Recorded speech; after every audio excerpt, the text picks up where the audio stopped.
If you're watching this, you're probably aware that TRT can suppress your fertility. And a common solution for this is the concurrent use of HCG, which promises to preserve fertility. But is this really true, or is it just too good to be true? To shed light on the answer, I'll start by quickly sharing the story of a man named Joe. For context, I'm a personal trainer who specializes in men's health. And what we do is we take prospective clients in for personal fitness evaluations where we go into all the details about their health history and their background. And during Joe's consultation, he revealed to me that he had been taking TRT for up to 2 years. And his main motivation for doing so was because he wanted to get in better shape for his future children. Note, future. And this caught my attention because I know that TRT can suppress fertility. So I asked Joe if he knew that. And he said that he did, but with a great lack of confidence, he said, I'm also taking HCG, so my fertility should be good, right? At the time, I didn't really know the answer either, so I did some research and I discovered that although HCG can help, it definitely does not guarantee that you'll preserve your fertility on TRT. Joe's story made me wonder how many other men out there might be taking TRT and HCG under the impression that their fertility is safe when it actually might not be. And since most of the information online just talks about the positive effects of HCG, I wanted to make this video to share some of the contrary evidence so that you can make an informed, educated decision before you decide to go on TRT or not.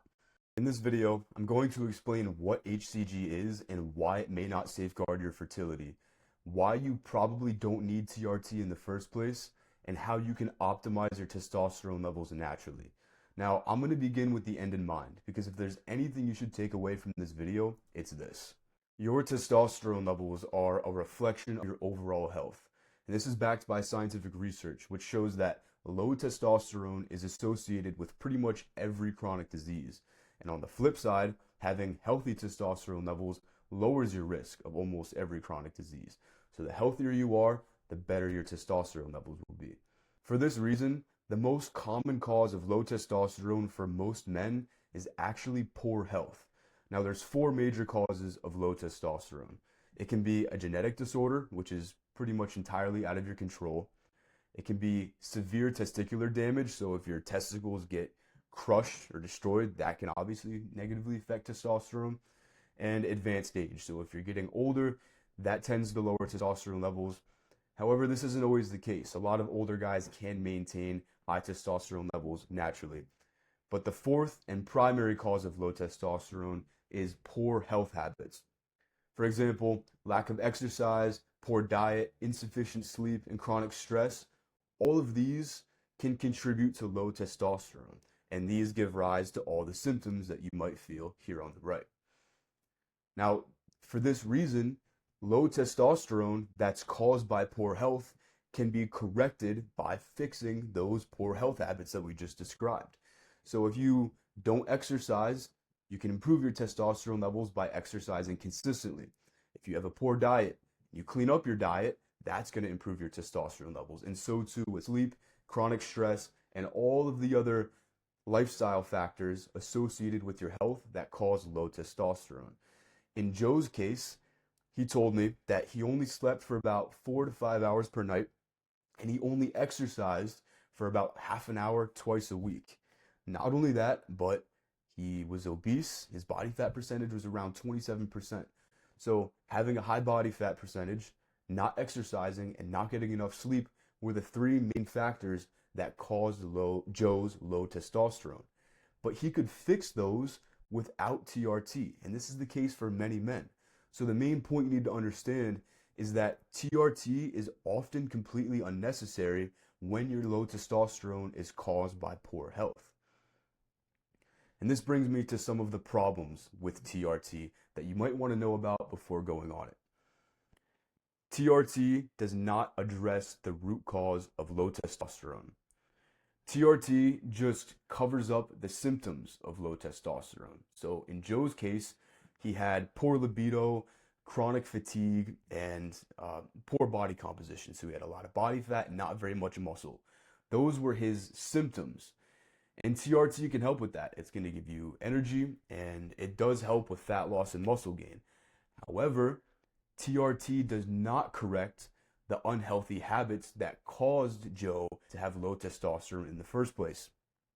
When Joe came in for his evaluation, even though he was on TRT, he still wasn't getting enough sleep, he still wasn't exercising, and he still had a high body fat percentage. And all of these unhealthy habits that Joe had can lead to other health problems and are major risk factors for pretty much every other chronic disease. For example, lack of exercise causes obesity, and we saw this with Joe. Insufficient sleep is a major cause of Alzheimer's disease, and having a poor diet can cause heart disease. So the point you need to understand is that although TRT will cover up your symptoms of low testosterone, all of the unhealthy habits that you have lying in the background that gave rise to low testosterone are still going to be there. And those unhealthy habits could cause you to develop other chronic diseases. So it's pretty insidious in this way. The other thing you need to know about TRT is taking it actually stunts your character development as a man. So as we spoke about, TRT just covers up the symptoms, but it doesn't address the unhealthy habits that cause low testosterone. But what do you think causes unhealthy habits?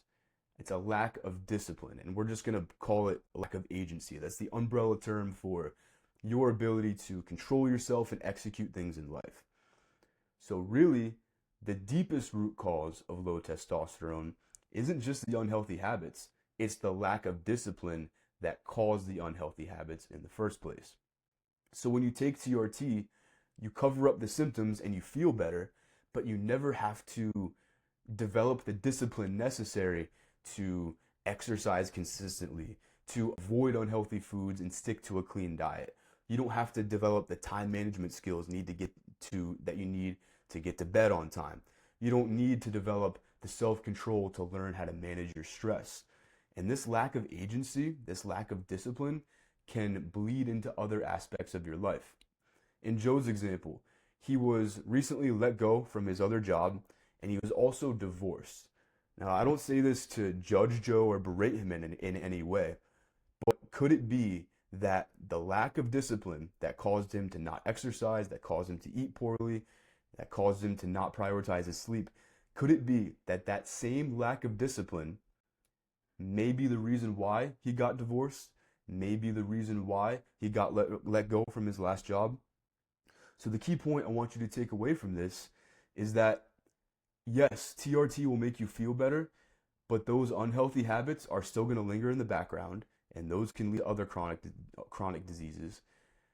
But at a deeper level, even after taking TRT, you're still going to be stuck with the lack of discipline that caused those unhealthy habits to come to fruition in the first place. So TRT robs you of an opportunity to develop your character. So before you think about moving forward with TRT, have a hard look in the mirror and ask yourself, do you really need it because you have a genetic condition, testicular damage, or you're getting really old? Or are you just taking TRT because you want to get the results and you want to improve your low testosterone without the effort required to fix your unhealthy habits? Really ponder that. Now, with that context established, we'll talk about why HCG might not preserve your fertility while you take TRT. And to understand why, you need to know how sperm is made, because sperm is what makes a man fertile. The process of sperm production actually starts all the way up in your brain in a gland called the hypothalamus. The hypothalamus secretes this hormone called GnRH, and its job is to tell the pituitary, which is another gland in your brain, which interestingly kind of looks like testicles. GnRH tells the pituitary to secrete two other hormones, LH, luteinizing hormone, and FSH, follicle stimulating hormone. Both of these, LH and FSH, travel from your brain through your bloodstream all the way down to your testicles. When LH arrives at the testicles, it tells them to produce testosterone. When FSH arrives at the testicles, it tells them to produce sperm. Now, sperm production cannot commence without the help of testosterone. So even if you have FSH and that's telling your testicles to initiate sperm production, it can't finish the job without enough what's called intratesticular testosterone. Intra means inside, testicular means testicles. So you need testosterone produced inside the testicles to help produce sperm. And without it, sperm production cannot commence. So this is how TRT suppresses sperm production. When you take TRT, you are injecting artificial testosterone into your bloodstream. And when this happens, the hypothalamus, that gland in your brain, think of it like a thermostat. It's constantly measuring the temperature of your testosterone levels in your body. So when the temperature gets too high from TRT, because you have high testosterone levels in your blood, the hypothalamus thinks, okay, we're overproducing testosterone. We need to lower testosterone levels to keep the body safe, because the body needs to keep everything in proper balance. Too much or too little of anything, including testosterone, is a bad thing. So the brain detects the TRT in your blood, and it then reduces the release of LH and FSH to tell the testicles, hey, down there, you guys got to stop producing so much testosterone. Less LH and less FSH lead to the cessation of sperm production and the cessation of testosterone production in the testicles. Now you might be wondering, if I'm taking TRT and I have testosterone in my bloodstream, well, couldn't that testosterone tell the testicles to produce sperm? Because we need testosterone to produce sperm, right? The problem is this: testosterone going in and out of the testicles is a one-way street. Testosterone can only exit the testicles. It cannot enter them from the bloodstream. So this means that only testosterone that's produced from within inside the testicles is capable of producing sperm, not testosterone like TRT that's already in the bloodstream. Because I'll say it one more time: testosterone cannot go from the blood into the testicles. It can only go from in the testicles out into the blood. So for this reason, TRT suppresses sperm production, but it cannot support sperm production. And this is where HCG can theoretically save the day, because HCG mimics LH. And if you remember here, LH is the signal that tells the testicles to produce testosterone. So when you take HCG, your body believes it has LH, and HCG does the job of telling your testicles to produce testosterone. And when the testicles produce testosterone, they can then take it and use it to make sperm. And for this reason, there is really good evidence that HCG can help maintain intratesticular testosterone production in men on TRT. I'm not going to go through all the details of this study, but the takeaway is that HCG has been proven to be very effective in preserving not only intratesticular testosterone production, but also spermatogenesis and fertility in men. Although there is strong evidence for the efficacy of HCG, it does have some limitations. The first limitation of HCG is that it's only been shown to preserve fertility for up to 1 year. The researchers specifically mentioned that longer follow-up is needed to determine if this benefit is sustained. So we only have data showing that HCG can preserve fertility for up to 1 year, but beyond that, it's questionable. And this is important to mention because there is good reason to believe that HCG might not be effective after 1 year. HCG's effectiveness might dwindle over time. The reason for this is because HCG is much stronger than natural LH. So I'll paint this picture with an analogy. You probably understand how your body can develop a tolerance to caffeine. If you start by drinking 1 coffee a day, pretty soon your body gets used to that, and then you drink 2 coffees a day. Pretty soon you're drinking 3, 4, 5 coffees, and it goes on to infinity. This is called the process of desensitization, and it applies to pretty much everything in our bodies. Same thing with our taste buds. If you eat salty and sugary foods, your taste buds get used to that, and then you need more and more salt and sugar to make your food taste good. And this applies to the LH receptors in your testicles. That's where HCG binds to and tells them to produce testosterone. Now, natural LH, if you remember, that's the hormone produced from the pituitary that naturally tells your testicles to produce testosterone. Think of that like green tea, and think of HCG like an energy drink. This research shows that HCG binds to those LH receptors in your testicles.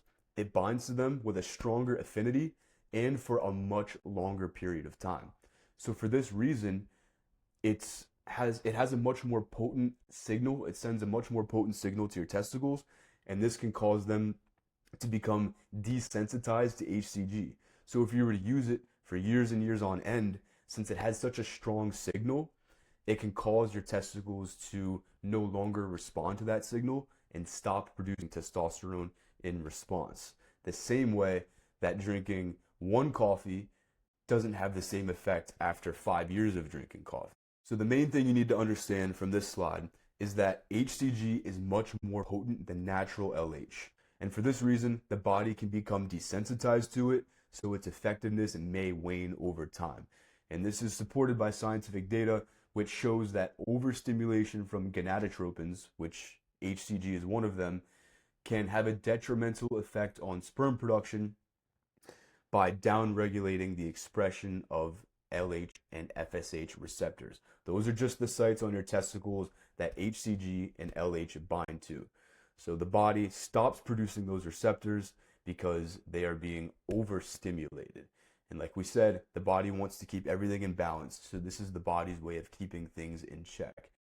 Another limitation of HCG is the fact that the research that showed that HCG is effective for up to a year, in those studies, they were conducted on healthy men with normal testosterone levels. That's what eugonadal means. Healthy men with normal testosterone levels.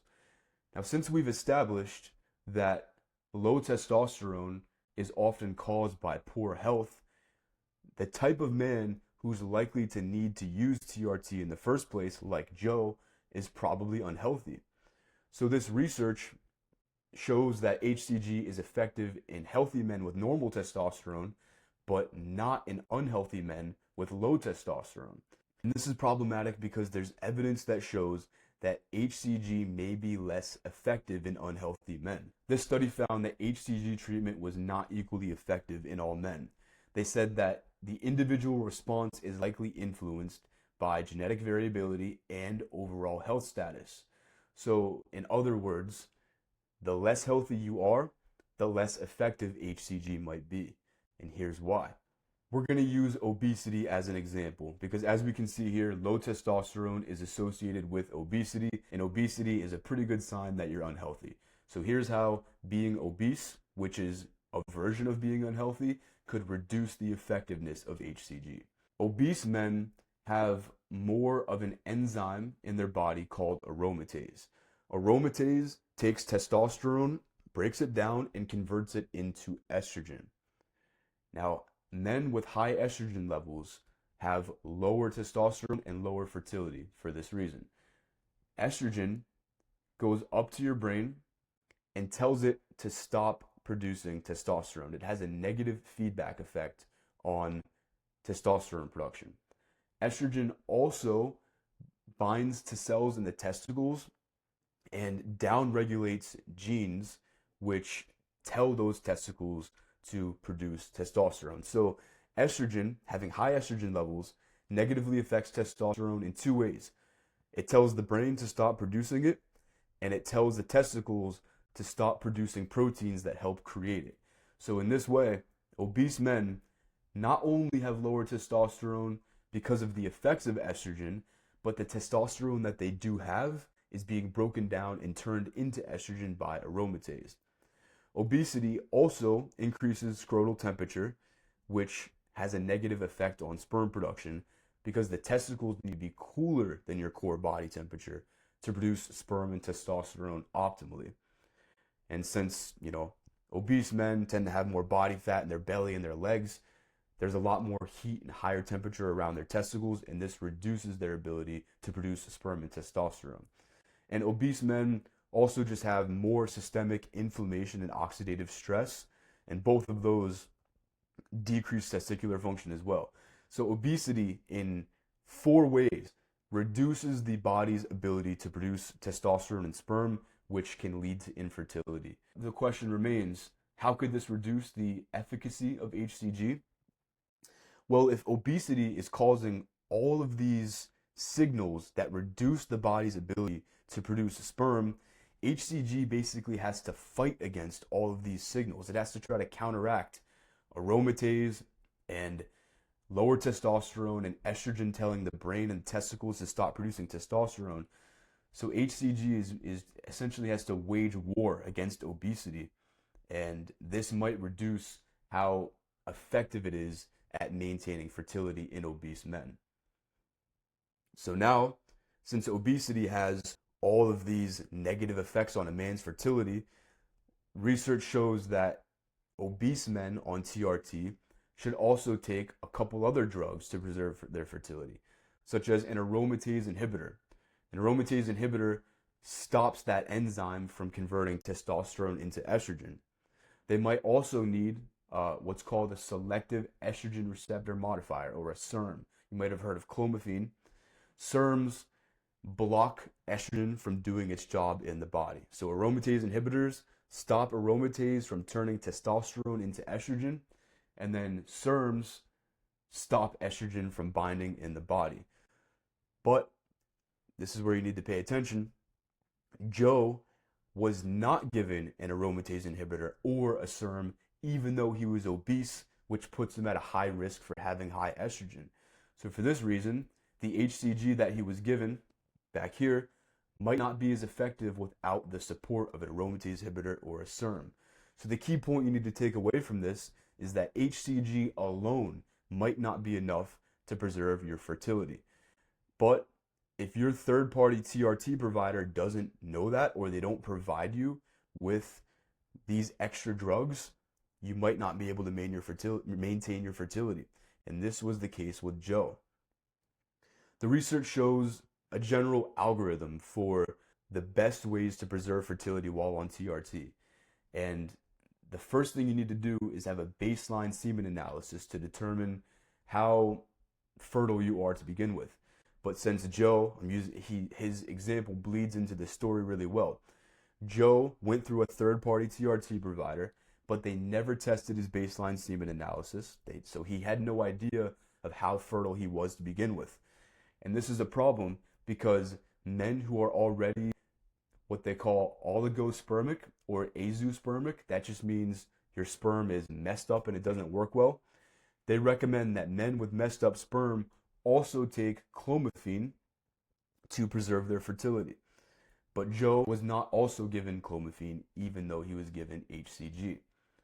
And this is a problem because we said that Joe was obese, right?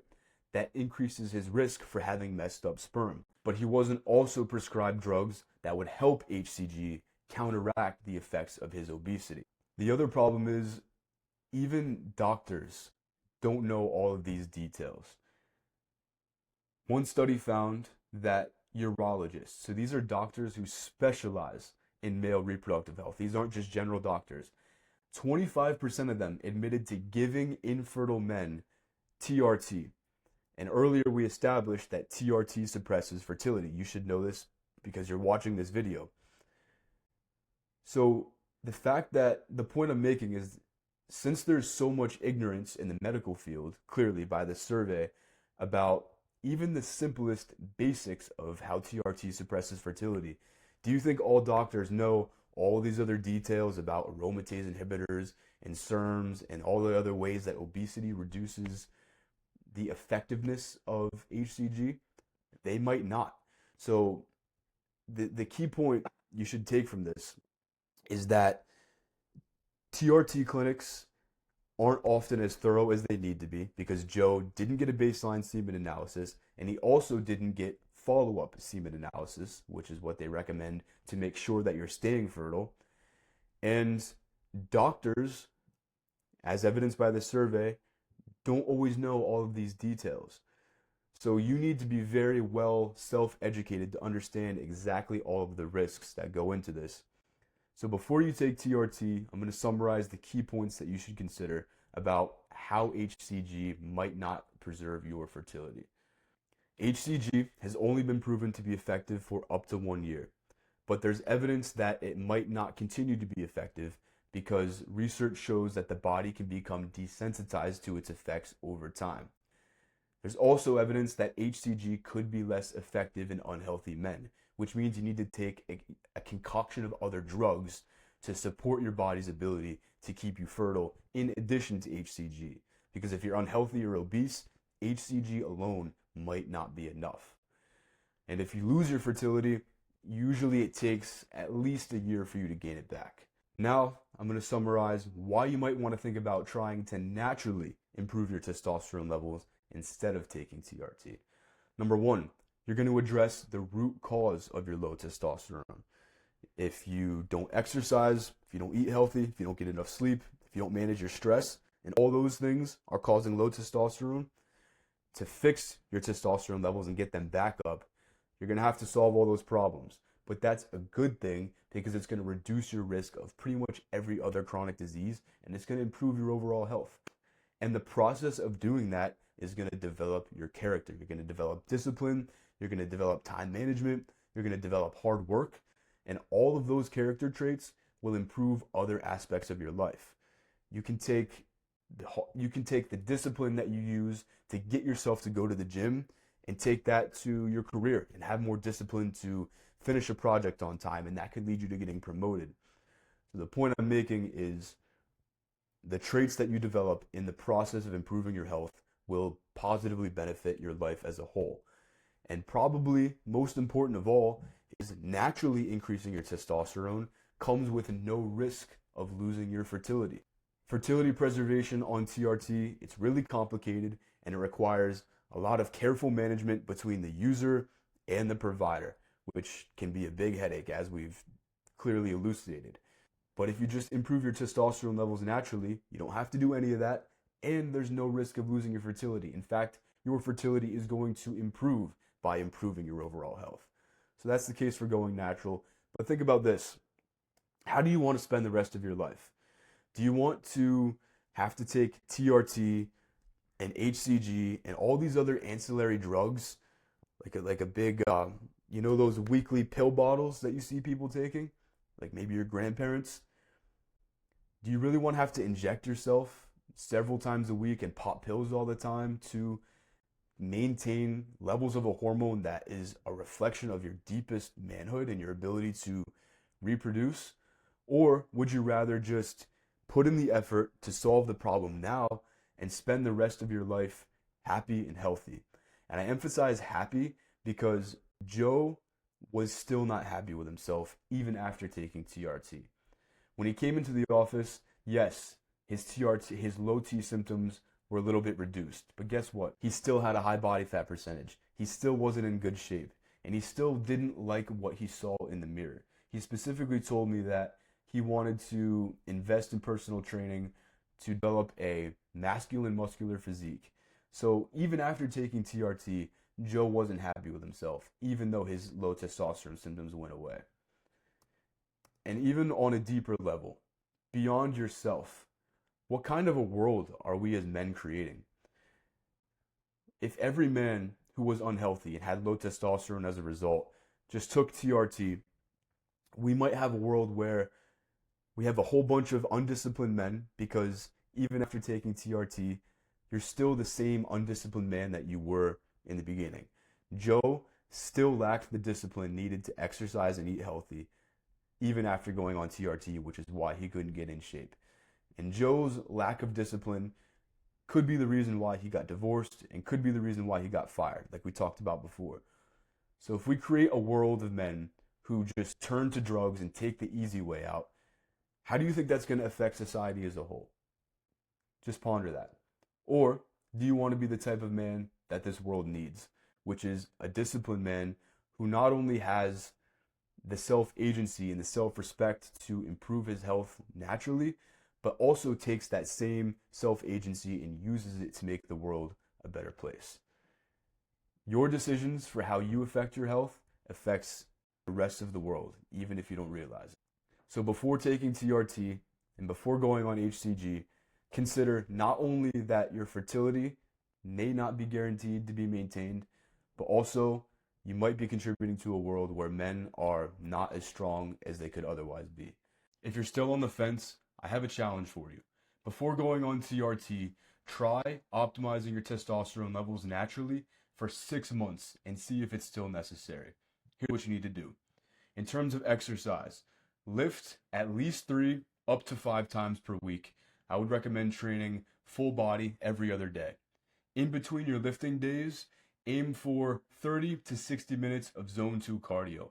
That's low intensity, long duration. Something like going for a bike ride, incline treadmill walking, going for a jog, any form of low intensity, long duration cardio. And then aim for 10K steps per day, 10,000 steps, to ensure that you're up and moving throughout the day, because just an hour of exercise in the gym often isn't enough cumulative movement throughout the day. That's training. In terms of nutrition, try the Paleo diet and go strict for 1 month. If you're not familiar with the Paleo diet, that's okay. In the description, I'm going to leave a link to an article that I wrote about the Paleo diet to give you all the guidelines that you need to follow. And so too with training. I'm going to leave a link to a workout program, a 1-week workout program that you can follow and extrapolate it out for the entire duration of this challenge. In terms of your lifestyle, eliminate endocrine disrupting chemicals. These are chemicals in our environment that can get into our bodies and lower our testosterone levels. You might have heard about microplastics and pesticides. And in isolation, these chemicals don't have major effect, but they can create a death by 1,000 cuts effect on our testosterone levels because they're found in so many places. I'm also going to leave a guide to help you eliminate endocrine disruptors in the description below. You also need to cut out any vices that have a negative effect on testosterone production. That includes alcohol, weed, and masturbation. All of those 3 things in excess lower testosterone production. And then your mind, believe it or not, has an effect on your testosterone levels. If you're chronically stressed, your body's going to release a lot of the hormone cortisol, which is the stress hormone. And cortisol inhibits testosterone's functions. So by lowering your stress, you lower your cortisol levels and allow testosterone to flow freely. And in my experience, the best stress management technique is meditation.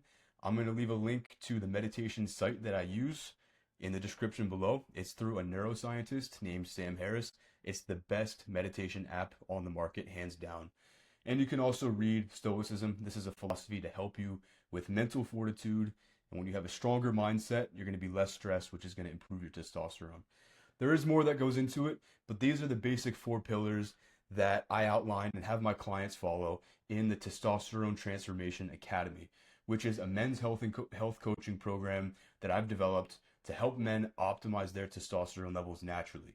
So if you'd like some help over this 6-month testosterone optimization challenge to help you implement these lifestyle factors, you can check out the top link in the description. That's going to take you to the site where you can learn more about the Testosterone Transformation Academy and see if it would be a good fit for you. That's all I have for this video. Good luck with the challenge. I'll see you in the next one.